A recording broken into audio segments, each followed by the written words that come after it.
Good morning everyone, তোমরা সবাই কেমন আছো? আশা করছি ভালো আছো, আর আমিও অনেক ভালো আছি। তো সকাল সকাল তাড়াতাড়ি ঘুম থেকে উঠে আগে ঠাকুর ঘরের দরজাটা খুলে দিলাম। তো দরজা খুলে তো তারপরে দেখো আমাদের ঠাকুর ঘরের পাশেই না খুব সুন্দর একটা ফুল গাছ আছে।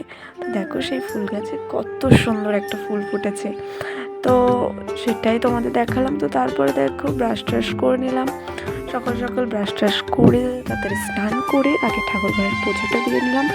তো ঠাকুর ঘরে পুজো টুজো দিয়ে দেখো পুজো দেওয়া কমপ্লিট হয়ে গেছে আমার। তো কমপ্লিট করে তো তারপরে আমি খেয়ে নিলাম ভাত টাত খেয়ে। তারপরে দেখো বিকালে হয়েছিল আমাদের বাড়ির পাশে হচ্ছে শীতলা পুজো হয়েছিল। তো সেটাই প্রসাদ নিয়ে এসেছিলাম আমি ওখান থেকে। তো বসে বসে সেই প্রসাদ দিয়েছিলো, আর প্রসাদটা অনেকটা প্রসাদ ছিল, তো সেই জন্য বসে বসে খাচ্ছিলাম। তো আজকে ভিডিওটা এইটুকু। যদি তোমাদের ভালো লাগে প্লিজ একটা লাইক, কমেন্ট আর প্লিজ সাবস্ক্রাইব করে দিও। টাটা।